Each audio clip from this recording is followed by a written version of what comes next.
बिस्मिल्लाहिर्रहमानिर्रहीम, अस्सलाम वालेकुम। आप देख रहे हैं पाकिस्तान कॉमन इंटरेस्ट। मैं हूं शेख अहमद फराज। आज एक वीडियो मैंने बनाई जो कि मैंने काफ़ी सारे पेजेस पे पोस्ट की।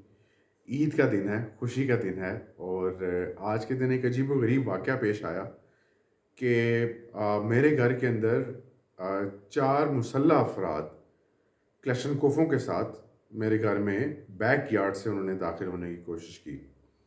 पर अल्लाह ताला की तरफ से अल्लाह पाक परवरदिगार ने कुछ ऐसा जहन में लाया कि उस वक्त ऐसा एक नेचुरल रिएक्शन मैंने किया, एक ऐसा शोर शराबा मचाया और ऐसा एक हुआ कि जिसकी वजह से अल्लाह पाक परवरदिगार ने मुझको बिल्कुल आखिरी लम्हों में, मतलब मुझे याद है जब वो बंदा, मैं भी उनके से बात करता हूँ तो उनकी मुझे शक्लें याद आ रही हैं। जब वो पीछे हुआ तो उसकी क्वेश्चन कोफ का रुख मेरी तरफ था, तो शायद वो एक ब्रश चलने की देर थी, और मैं शायद अभी, आज तो क्या कभी भी शायद कभी मैं आपसे दोबारा बात करने के लिए मौजूद ही ना होता। तो उसके बाद हमने बैरियर टाउन की सिक्योरिटी को रब्ता किया। मैं चूँकि आपको मालूम है बैरियर टाउन में रहता हूँ, तो मैंने बैरियर टाउन की सिक्योरिटी को रब्ता किया, और डिफरेंट बैरियर टाउन की सिक्योरिटी ने बड़ा क्विक और बड़ा रैपिड रिस्पांस दिया, और 2 से 3 मिनट के अंदर, 5 मिनट के अंदर मैक्सिमम वो लोग हमारे घर में आ चुके थे। लेकिन 5 मिनट के अंदर वो लोग, ज़ाहिर बात है वो भी क्योंकि वो बड़ा कुछ प्लान करके आए थे, तो वो यहाँ से निकल चुके थे। तो उसके बाद जैसे हमारी पुलिस है, हमने अपनी पुलिस में भी रब्ता किया। अल्हम्दुलिल्लाह हमारी पंजाब पुलिस की तरफ से एसएचओ साहब ने खुद मुझे रब्ता किया। उसके बाद जो हमारे चौकी इंचार्ज हैं उन्होंने मुझे बजाते खुद रब्ता किया। ड्यूटी अफसर हैं जो, वो बजाते खुद on the spot on scene मौजूद हो, आगे उन्होंने आके हर चीज़ की इंटरोगेशन की। लेकिन उन चोरों के या उन डकैतों के या वो जो लोग, जो असैसन किसी ने भेजे थे मुझे मारने के लिए, उनका कोई सर पैर मिल नहीं रहा था, कोई कड़ी जुड़ नहीं रही थी कि वो आखिरकार कोई मुझे क्यों मारना चाहेगा, मेरा किसी के साथ ऐसा क्या मामला है। तो ये वाक़या है तकरीबन 8:34 का। तो 8:34 से लेके तकरीबन 12 साढ़े 12 बजे तक, जब तमाम के तमाम लोग अपने सर जोड़कर बैठे और जब सब ने चीज़ों को समझने की कोशिश की, तो हमारी चूँकि गली बंद है, जिस जगह इस टाइम मैं मौजूद हूँ, जिस घर में मैं अभी मौजूद हूँ, इसमें गली बंद है, और इसकी बैक साइड से एक रास्ता आता है जिसकी वॉल से चढ़ के आप आसानी से ऐसी कोई अटेम्प्ट कर सकते हैं। तो यकीनन उसके लिए आपको इलाकाई, जो भी आपकी रैकी या जो भी आप समझ लें, उसके बारे में आपको आइडिया होना बहुत ज़रूरी है।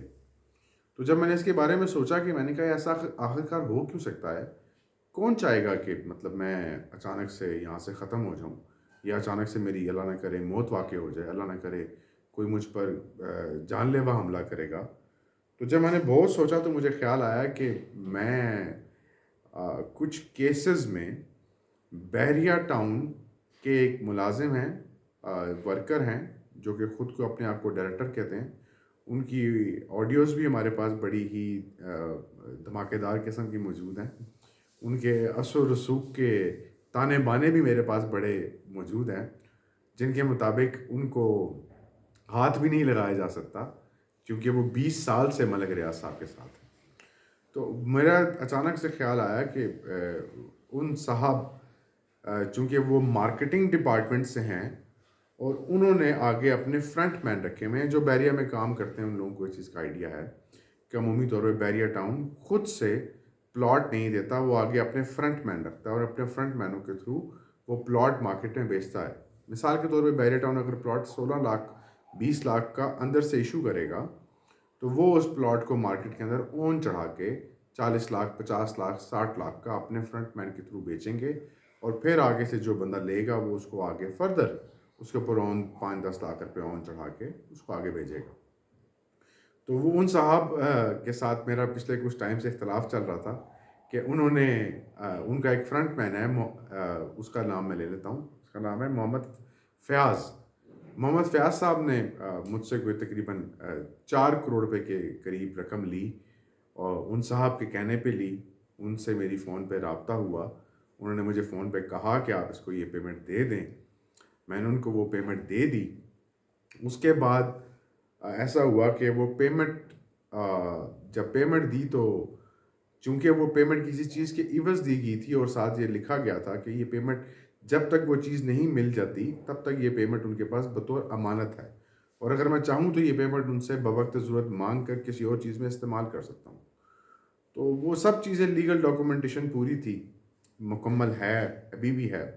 अगर आप कहेंगे तो एक-एक करके तमाम हम वो डॉक्यूमेंट्स आपके साथ एनेक्चर भी कर देंगे, आप पढ़ भी लीजिएगा।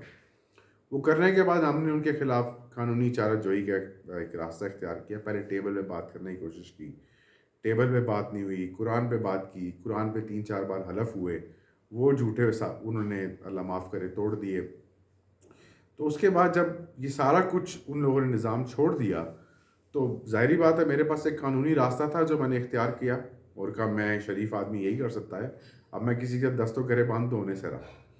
तो जब मैंने ये कानूनी रास्ता इख्तियार किया तो उन्होंने अपने आप को एक डायरेक्टर सेल्स एंड मार्केटिंग, जो कि 20 साल से मलिक रियाज साहब के साथ हैं, तो उन्होंने अपना एक पावर शो, एक पावर शो दिखाने की कोशिश की, और मुझे ये डराने और धमकाने के लिए उन्होंने ये जो 2-4-5 गुंडे मेरे घर भेज दिए क्लैशनकोफों के साथ कि किस तरीके से मैं डर जाऊंगा और मैं अपनी तमाम एप्लीकेशंस वापस ले लूँगा। आज से पहले तो जितनी भी हमारी गुफ्तगू हो रही थी वो थाना कोर्ट कचहरी में बज़रिया कानूनी चाराजोई ही हो रही थी, कानून के मुताबिक ही हो रही थी और कानून के मुताबिक ही आगे चलेगी। लेकिन जब उन्होंने ये हरकत की तो मुझे ज़ाहिर बात है मेरी फैमिली को भी बड़ा इनसिक्योर फील हुआ, मुझे भी बहुत इनसिक्योर फील हुआ। तो फिर हमने सोचा कि क्यों ना कि आप इसके ऊपर एक ओपन डिबेट, एक सोशल मीडिया के ऊपर एक पैगाम चलाया जाए मलिक रियाज साहब के नाम। ये मलिक साहब, अली रियाज साहब और शाहिद कुरैशी साहब, हम लोग आप लोगों को जानते हैं। हम लोगों ने बैरिया टाउन में 12-12, 15-15 साल काम किया, जो 2014 के डिप भी देखे, हमारे करोड़ों के प्लॉट कैंसिल हुए, हमें 5-5, 10-10 लाख रुपए वापस मिला। हम लोगों ने उस पर भी कॉम्प्रोमाइज़ किया, हमने कभी किसी किस्म का कोई शिकवा नहीं किया। लेकिन अब जब इस मौके पर जब बहरिया टाउन का एक डायरेक्टर सेल्स, अगर वो 3.25 करोड़ रुपया मुझसे ले लेता है डिफरेंट ज़राए से, और वो इतनी चालाकी से लेते हैं कि वो जब स्टाम्प मेरे सामने लेके आते थे मैं तो स्टाम्प पे साइन कर रहा था, लेकिन वो स्टाम्प को इशू करवा रहे थे डिफरेंट डिफरेंट जगहों से, यानी कि कुछ बैरिया टाउन की दूसरे इशू करवा लिए, कुछ कचहरी की इशू करवा ली, ताकि मुझे मुख्तलिफ 4-5-10 थानों में आना जाना पड़े और मेरी पूरी एनर्जी वेस्ट हो जाए। तो वो पैसा लेने के बाद पहले तो वो कुछ अर्सा मानते रहे और इस बात पे भी वो कायम और दायम रहे कि जी वो इसके बीच में कुछ रोल प्ले करेंगे। उसके लिए उन्होंने एक साहब हैं सैगल साहब, उनको भी उन्होंने भेजा बैरिया टाउन चौकी में। हमारे उस टाइम जो आईओ थे शफाकत साहब थे, उनके सामने भी उन्होंने कहा कि जी हम कुछ ना कुछ करते हैं और इनको हम 22 तारीख को हम, ये बात बता रहा हूँ मैं आपको, अक्टूबर में ये मामला स्टार्ट हुआ। तो उन्होंने बोला कि जी हम इसको क्लियर कर देंगे। वो 22 अक्टूबर गुजरी, 22 नवंबर, दिसंबर, जनवरी, फरवरी, मार्च, वो इतने सारे मामलात गुजर गए। जब मामलात गुजर गए तो ज़ाहिर बात है हमारी तरफ से थोड़ा सा पेशरफ ज़्यादा हुई, हमने भी कानूनी चाराजोई, हम हाई कोर्ट में चले गए। उन लोगों ने एक जगह ये दावा भी किया कि उन्होंने अदालतों को भी मैनेज कर लिया। तो चूँकि मलिक साहब के जो लोग हैं वो अमूमन ऐसे दावे करते हैं, लेकिन हमें अदालतों के ऊपर 100%, 100% अपने इदारों पर और अदालतों पर भरोसा है। तो उसके बाद उन्होंने अब आखिरी हरबा यही रह गया था कि वो डराएं धमकाएं या कोई फायरिंग शायरिंग करवा कर इस किस्म का कोई मामला कर दें। तो इसलिए ये वीलॉग बनाना मेरे लिए बहुत ज़रूरी है। इस फ्रॉड के अंदर जी मेरे साथ बैरिया टाउन के जो डायरेक्टर हैं सेल्स एंड मार्केटिंग, वो एक मेन बंदे हैं, आगे उनके ताए के बेटे मोहम्मद फयाज, और आगे ही उन्हीं के साला चौधरी काशिफ, ये 3 लोग मौजूद हैं। इन 3 लोगों ने मिलकर मेरे साथ तकरीबन 3.25 करोड़ रुपए का फ्रॉड किया, और इनके तमाम डॉक्यूमेंटेशन, लीगल डॉक्यूमेंटेशन मेरे पास मौजूद है। लेकिन सीपीओ साहब के हुक्म के बावजूद, बहुत सारे आला हुकाम के हुक्म के बावजूद न जाने क्यों, ऐसा क्या है, ऐसी कौन सी ताकत है इनके पास कि अभी तक इनके ऊपर ना मुकदमात की अंदराज हो रहा है, ना ही ये लोग पाबंद सलासिल हो रहे हैं, ना ही ये लोग पेमेंट देने की ऐसी कोई बात कर रहे हैं। बल्कि उल्टा ज़रा मजाक एक बात है, आपको हंसी आएगी, मुझे बोलते हैं आप 25 लाख रुपए और दीजिए अगर आपको ये चीज़ें वापस चाहिए। तो वल्लाहु आलम, ये मैं ऐसा कौन सा गुनाह कर बैठा हूँ कि मेरे ये पैसे भी डूबते चले जा रहे हैं। और आज 8 बज के तकरीबन 30 मिनट के करीब, 8 बज के 8:15 बजे के करीब मेरे घर 4 क्लैशनकोफ लेके बंदे भी आ गए मेरे घर के अंदर।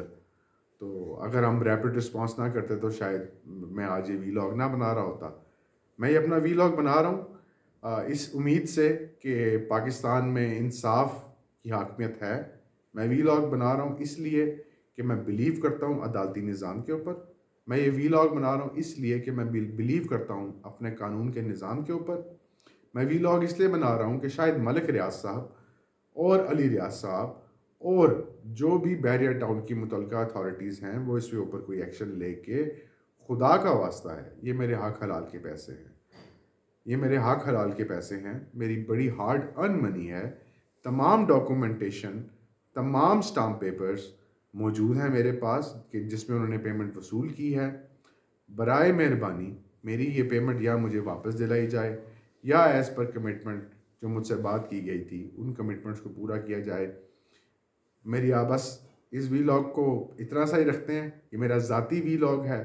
मेरी पर्सनल एक रिक्वेस्ट है हुकाम बाला से, आईजी पंजाब से, मरियम नवाज साहिबा से और पीटीआई के जो भी जितने भी सियासी जो भी लोग हैं, चीफ ऑफ आर्मी स्टाफ से, जो भी चीफ जस्टिस ऑफ पाकिस्तान से, जो शख्स मुझे इसमें इंसाफ दिला सकता है, मेरी उससे इल्तिजा है, गुजारिश है कि बराए मेहरबानी खुदा का वास्ता है मेरे जैसे बंदे को इस शैतानी चुंगल से बचाया जाए और इंसाफ मुझे दिलाया जाए।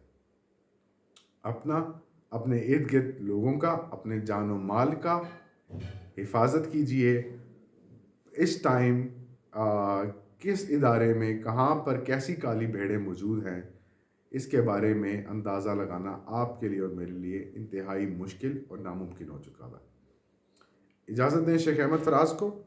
अपने इस वीलॉग का अख्ताम उसी आयत के साथ करूँगा, वमकर अल्लाह अल्लाहु खैरुल माकिरीन। और वो तदबीरें करते हैं, स्ट्रैटेजीज़ बनाते हैं, फिर अल्लाह काउंटर स्ट्रैटेजीज़ बनाता है और अल्लाह से अच्छी काउंटर स्ट्रैटेजी कोई नहीं बनाता। अल्हम्दुलिल्लाह आपने आज मुझे मरवाने की कोशिश की, मैं आपके सामने मौजूद हूँ। रात का ये टाइम हो चुका है और मैं वीलॉग बना रहा हूँ।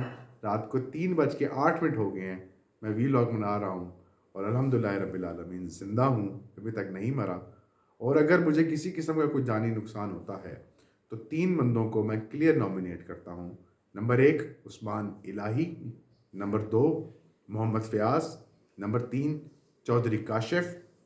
और इनके साथ जो 2 लोग थे, एक मैं उनका नाम नहीं लेना चाहता पर इशारतन उनके नाम ले लेता हूँ, शेख साहब और सैगल साहब। मैं इन बंदों को नॉमिनेट करता हूँ कि अगर मुझे किसी किस्म का नुकसान पहुँचता है तो तमाम कानूनी कार्रवाई और एफआईआर इनके खिलाफ दर्ज की जाए। अपना ख्याल रखें और दुआ करें कि और इस कि मुझे इसमें इंसाफ मिले। और जो लोग बैरियर टाउन से मुतासरीन हैं, बराए मेहरबानी मेरी इस वीडियो को ज़्यादा से ज़्यादा स्प्रेड करें ताकि ये मलिक रियाज साहब तक पहुँचे और मुझे मेरी हक हलाल की मेहनती कमाई हुई रकम मुझे वापस मिल जाए। अपना ख्याल रखें। फ़ी अमान अल्लाह। अस्सलाम वालेकुम रहमतुल्लाह।